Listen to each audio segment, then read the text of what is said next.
Hello दोस्तों, नमस्कार, जय श्री कृष्ण, राम राम। कैसे हो आप सब लोग? जिस लेक्चर का आप सबको बेसब्री से इंतजार था कि कब इंग्लिश की सीरीज शुरू होगी, फाइनली आज लेक्चर 1 आ चुका है और जहाँ पे आपको बहुत बहुत बहुत डिटेल में और बेसिक में मैं सारी चीजें सिखाने वाली हूँ। नो डाउट आपने थंबनेल देखा होगा कि ये जो है सिर्फ और सिर्फ अंडर ग्रेजुएट वाले बच्चे हैं, लेकिन अगर आपके पेरेंट्स इंग्लिश लर्न करना चाहते हैं या फिर आपके छोटे भाई बहन जिनको इंग्लिश नहीं आता है, वो सब ये वीडियो देख सकते हो बिकॉज सबके लिए बहुत ज्यादा बेनिफिशियल होने वाला है। तो एग्जैक्टली ये थोड़ी लंबी सीरीज चलने वाली है। मुझे आपका सपोर्ट चाहिए ही चाहिए डेफिनेटली बिकॉज़ जब हम कुछ भी काम करते हैं, चाहे इवन आप घर पे भी काम करते हो और जब भी आपके बड़े आपको सपोर्ट करते हैं कि हाँ, हाँ, अच्छा किया तो थोड़ा अच्छा लगता है ना। तो बस वैसे ही अगर आपके लिए मैंने सीरीज शुरू की है, तो बस आप सब लोग ये वीडियोज़ को देखो, आप अपने फ्रेंड्स को शेयर करो और सब लोग को कनेक्ट करो इस प्लेटफ़ॉर्म के बारे में। द रीज़न इज़ कि ये जो प्लेटफ़ॉर्म है आपके लिए बहुत ही ज़्यादा हार्ड वर्क करता है, चाहे वो अपने स्कॉलरशिप के रिगार्डिंग ले लीजिए या फिर कॉलेज में जो भी आपको दिक्कत आती है, चाहे या फिर फार्मेसी वाले बच्चे जो बहुत ही ज़्यादा बेकार फ़ील कर रहे हैं कि 25th डेट को आने वाला था नेक्स्ट सर्कुलर लेकिन अभी तक नहीं आया तो ऑब्वियसली वो क्या करें? तो बस वो जो फार्मेसी वाले बच्चे अभी क्या करें उनका रीज़न और उनका आंसर बस इस वीडियो में मिलने वाला है कि आपको ये इंग्लिश की सीरीज़ देखना शुरू कर देनी है और यहाँ पे जितनी भी सीरीज़ आएगी मैं आपको होमवर्क भी दूँगी और वो होमवर्क आपको मुझे कमेंट सेक्शन में बताना होगा और वहाँ पे मैं आपकी जितनी भी मिस्टेक होगी मैं क्लैरिफ़ाई करूँगी। तो चलो शुरू करते हैं आज के इस वीडियो की। मेरा नाम है भूमि पटेल, आप सबका स्वागत है आपकी और हमारे यूट्यूब चैनल प्रियेश ज्ञानपीठ पे। तो दोस्तों नए हो तो सब्सक्राइब कर दीजिए, अपने छोटे भाई-बहन, बड़े भाई-बहन जितने भी WhatsApp group, social media, Insta पे या फिर स्नैप पे भी हो तो स्नैप पे भी ऐसे स्नैप लेके वहाँ पे डाल दीजिए या फिर अगर आप टेलीग्राम पे हो तो वहाँ पे भी अपनी लिंक शेयर कर दीजिए ताकि सब लोग ये जो सीरीज का है वो फायदा उठा सके। चलो दोस्तों, English lesson 1 for undergraduate students Priyesh Jnanpith.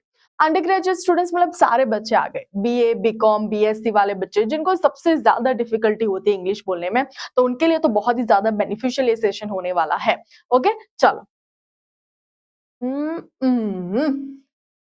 Why English is important? तो first of all academic purpose जहां पे आपको असाइनमेंट्स लिखने होंगे एंड मोस्ट इंपॉर्टेंट थिंग आपको प्रेजेंटेशन देने के लिए इंग्लिश की सबसे ज्यादा जरूरत पड़ती है बिकॉज बहुत सारे बच्चे प्रेजेंट मतलब उनको प्रॉपर आइडिया है कि ऑलरेडी उन्होंने क्या क्या वर्क किया था और क्या क्या उनको आउटकम मिला बट जब वो प्रेजेंटेशन ऐसे शो कर रहे होते हैं और उनको पता ही नहीं होता कि ओह इस वर्ड का प्रोनाउंसिएशन क्या होता है और वो उस वक्त कुछ भी बोल देते हैं जिसकी वजह से सब लोग हंसने लग जाते हैं तो ऐसी सिचुएशन आपके साथ ना हो तो आपको ये वाले सारे सेशन अटेंड करने जरूरी है। सेकेंड, ऐसा नहीं कि मैम जल्दी जल्दी करो ना बेटा आराम से पढ़ेंगे सब कुछ पढ़ेंगे बिकॉज जल्दी जल्दी जल्दी शैतान का काम होता है, हम आराम से शांति से पढ़ते जाएंगे। नेक्स्ट, आपके कैरियर के लिए कहीं पे इंटरव्यू के लिए चले जाओ, वर्क प्लेसेस पे अगर आप काम कर रहे हो तो ऑब्वियसली किसी के साथ आपको कम्युनिकेशन करना है। मे भी शायद सामने वाला पर्सन को गुजराती या फिर हिंदी ना आती हो, उसको सिर्फ इंग्लिश ही आती हो तो आप उनके साथ कैसे कम्युनिकेट कर पाओगे। एक बहुत अच्छी बात मैं करती हूँ, कल ही कपिल शर्मा के शो पे पेटीएम के ओनर आए थे और उन्होंने बोला कि हाँ इंग्लिश की वजह से दिक्कत आती है थोड़ी बहुत, पर लेकिन ऐसा भी नहीं कि इंग्लिश की वजह से आपका करियर का ग्रोथ रुक जाता है, लेकिन थोड़ी बहुत टूटी फूटी भी आप बोल पाओ या फिर सामने वाला पर्सन जो बोल पाए वो समझ आए, इतना तो आपको इंग्लिश आनी चाहिए। ऐसा नहीं कि आपको एडवांस मतलब टिक टिक टिक टिक करके बातें करो, नहीं, लेकिन थोड़ा बहुत आनी जरूरी है आजकल के जमाने में। और सोशल कनेक्टिंग ग्लोबली अगर आपको करना है तो जरूरत है। सबसे पहले बात करेंगे इंग्लिश के बेसिक की। जब हम छोटे बच्चे थे, 1 डेढ़ साल के, 2 साल के, हमारे पेरेंट्स हमसे बात करते थे और हम रिप्लाई में भी गुजराती में उनसे कुछ रिप्लाई देते थे। क्या उस वक्त हम ग्रामर लर्न करने के लिए गए थे? नहीं गए थे ना। यहाँ पे भी सेम ही सिनारियो है, लेकिन फिर भी जब आप 5th 6th और 7th स्टैंडर्ड में थे तब आपको लगता है कि गुजराती सब कुछ आता है, लेकिन फिर भी आपको गुजराती ग्रामर सीखने के लिए आता था ना, संधि छोड़ो संधि जोड़ो काइंड ऑफ दिस थिंग्स पढ़ रहे थे ना। ओके, तो इस यहाँ पे भी सेम ही सिनारियो है। इंग्लिश को बोलने के लिए बेसिकली ग्रामर की जरूरत नहीं है, लेकिन उसको सही तरीके बोलने के लिए डेफिनेटली ग्रामर की जरूरत है। और मैं ऐसा नहीं बोल रही कि सिर्फ और सिर्फ ग्रामर ही पढ़ो, थोड़ा बहुत जितना नेसेसरी है उतना ग्रामर पढ़ोगे तो इनफ है। सबसे पहले इंग्लिश में अगर कोई भी सेंटेंस बनाते हैं, बिकॉज सेंटेंस बोलने के लिए सबसे पहले क्या चाहिए, आपके पास चाहिए सब्जेक्ट। आप बोल रहे हैं कि मैम सब्जेक्ट से तो तंगी आ गए हैं, मतलब फर्स्ट टू 12th स्टैंडर्ड में इतने सारे सब्जेक्ट के साथ हमने पढ़ाई की, अब हम कॉलेज में आ गए, कॉलेज में भी फर्स्ट सेमेस्टर में 6 या 7 सब्जेक्ट, और कितने सब्जेक्ट हम पढ़ेंगे? सब्जेक्ट मतलब वो सब्जेक्ट नहीं भाई बंधु, सब्जेक्ट मतलब सब्जेक्ट, सब्जेक्ट मतलब आई, वी, यू, दे,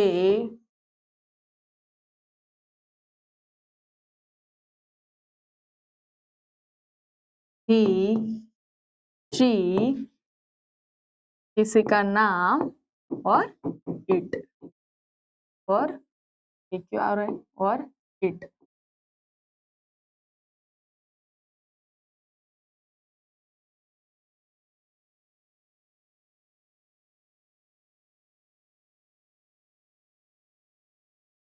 और इट। सब्जेक्ट क्या हो सकते हैं?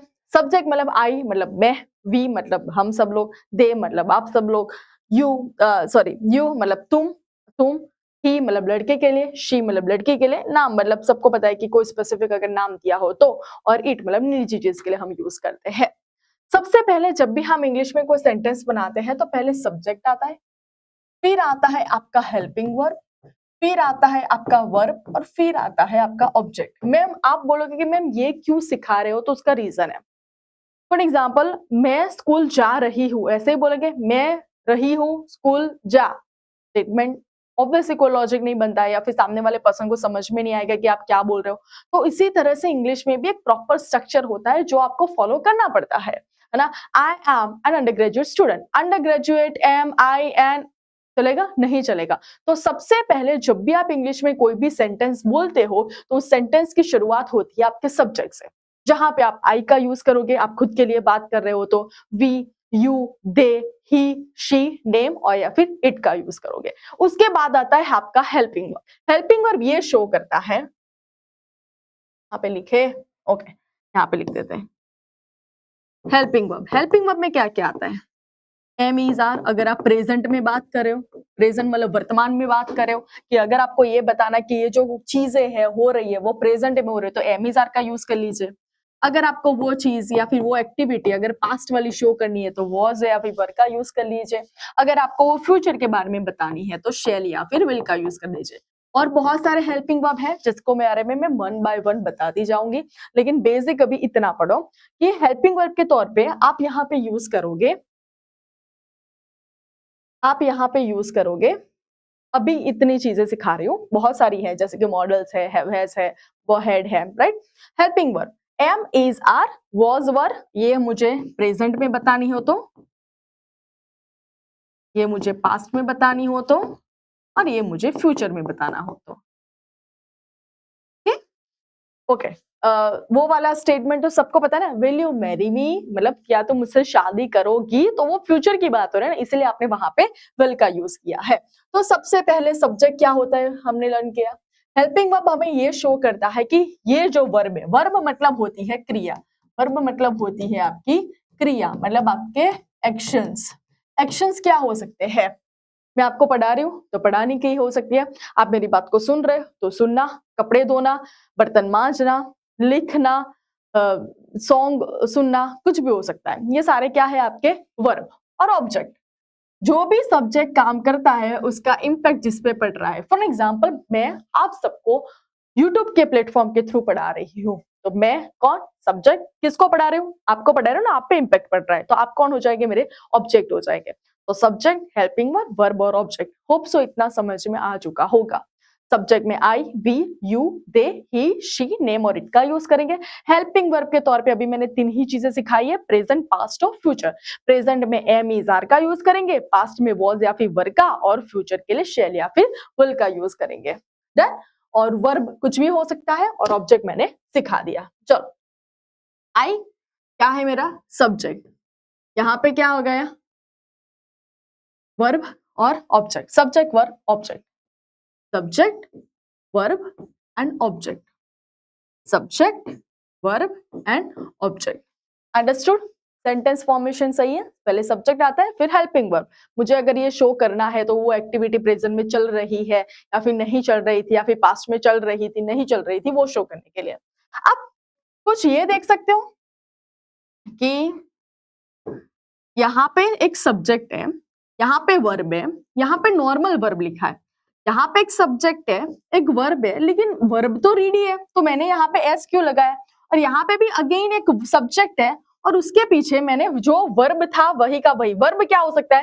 खेलना, बुक रीड करना, वॉच मतलब देखना, ये सारे क्या है हो गए आपके वर्ब। लेकिन वर्ब के साथ मैंने यहाँ पे ऑलरेडी वर्ब की फर्स्ट फॉर्म ही लगा दी है, एस नहीं लगाया, यहाँ पे एस लगा और यहाँ पे एस नहीं लगाया। क्यों? इसका रीजन क्या हो सकता है? चलो ये है कुछ daily sentence. I am a student, we are in a college. Okay, आपको ये पता होना चाहिए ना कि आई के साथ एम लगता है। ओके, फिर ही, शी, किसी का नाम और इट दिया हो तो उसके साथ आपको प्रेजेंट में इज लगाना है। वी, यू और दे के साथ आपको आर लगाना है। Got it? चलो नेक्स्ट। आई और वी के साथ आप शेल का और विल का भी यूज करोगे, कोई इश्यू नहीं है। और बाकी के जितने भी बचे like he, she, name, name, it, they, सबके साथ आप विल का यूज कर सकते हो। विल का यूज कर सकते हो। नेक्स्ट, चलो आई, ही, शी, किसी का नाम और इट के साथ वॉज का यूज करोगे। और कहाँ पे लिखे? वी, यू और दे के साथ वर का यूज करोगे।